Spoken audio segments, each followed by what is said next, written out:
Pasensya na kayo mga kalilingaw. Medyo maingay ko anong maandar yung isa doon, yung motor. Tapos dagdagan pa ito mamaya pag umandar tong kompresor. Yun na, mas lalo maingay.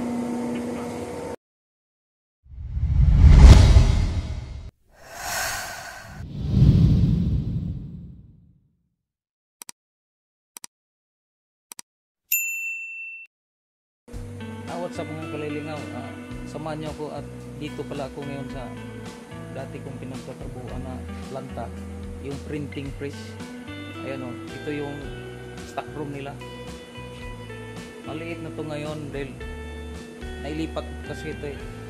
Ito dati doon sa Paranaque, ngayon nandito na to sa Laguna, Santa Rosa, Laguna po. Ayan o, kita ko sa inyo. Matagal na po akong nawala dito. Ngayon, may-ari kasi nito, nagkaroon sa amin. Kaya habang nandito ako, pumasel ako dito sa kanila para makita ko yung ano yung ginagawa niya ulit. Ayan o. Matagal na po kasi ako nag-resign dito mga kalilingaw. Ayan yung mga masina hindi na ginagamit. Ito, stock room po to. Ano nila? Ngayon, iba na stock na ginagamit. Ayan. E dito tayo sa printing ngayon. Ayan o. Ito yung dating inuulitan ko yun. Lahat na makina na yan inuulitan ko yan. Oo. Kaya bumisita lang ako dito para maipakita ko sa inyo yung ginagawa ko dati eh.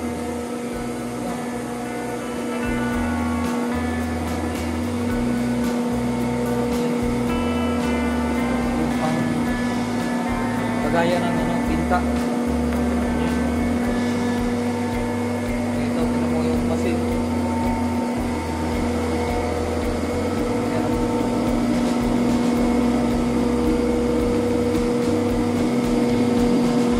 Ganito ako noon. Ito yung ginagawa ko dati. Ngayon wala na ako dito, pumasyal na lang para makita ko yung ginagawa nila. Siya na kayo at maingay yung makina. Nandito tayo sa isa.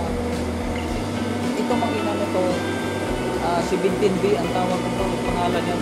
Gawa ng Hapon. Pati ito 18E dito mga kalilingaw. Yan. Mayroon sila dito Japon din. Ayun. Gumagawa pa sila ng ano, yung plate. Ito 18ED ang pangalan ko nito.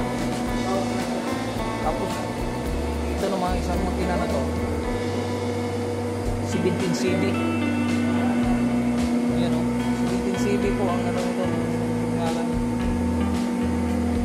Ito yung ginagawa nila. Ito tapos na. Maaaring na i-deliver na po yung papel na yan. Spoilage. Ito isa yan. Gumagawa pa siya ng plate para may kapit doon sa roller.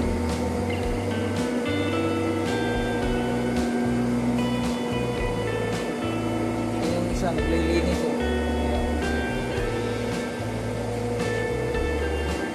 Yung ginagawa nila, trabaho ko yan dati nung nandito pa ako.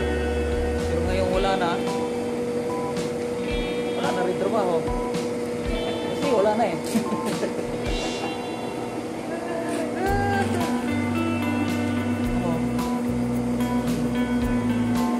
Kaya ng naruli, kaya nakakabit ko yung mga plate.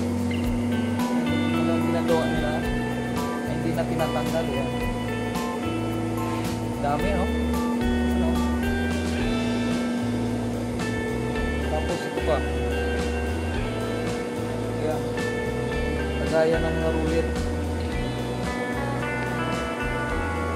Dami.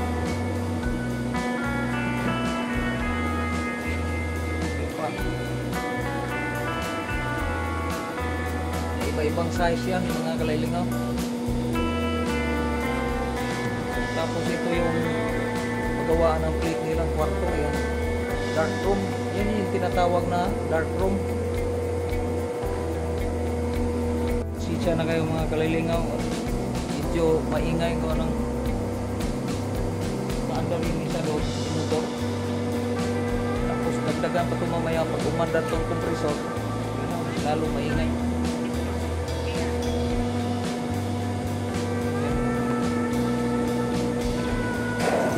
Yun, mandar na naman.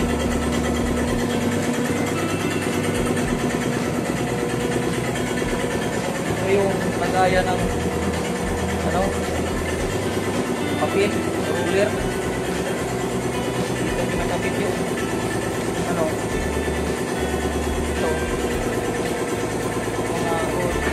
mga nakaruli yung papel, dyan yung pinakapit. Ngayon tapos na yung ginagawa nito, pati itong tapos na rin. Ito lang isa ang maganahin yun.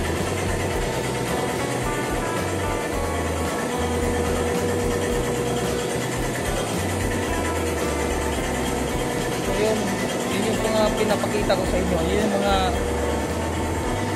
yung mga dating mga makina na pero bukod pa dyan mayroong doon ngayon mga bagong mga printing press na talagang automatic ng mga kaliligaw. Maganda yung niya, hindi ka na mahirapan ito manual to.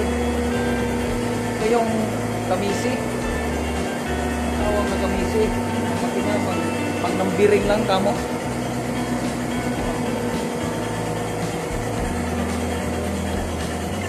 Yung ginagawa niya pang nambiring niya.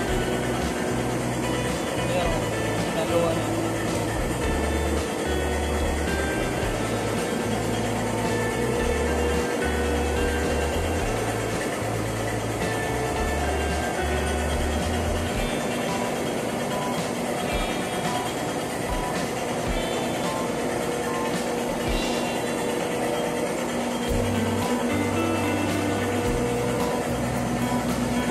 Yung mga pinapakita ko sa inyo mga kaliligaw, yung dati kong nagkatrabuhan dito, ako bisita po lamang, kaya nagkataon na kaya pinamatanay ko na rin pumunta rito para makita nila yung ginagawa. So hanggang dito na lang po muna tayo mga kaliligaw. Maraming salamat sa inyong panonood. Bye-bye po. Bye-bye.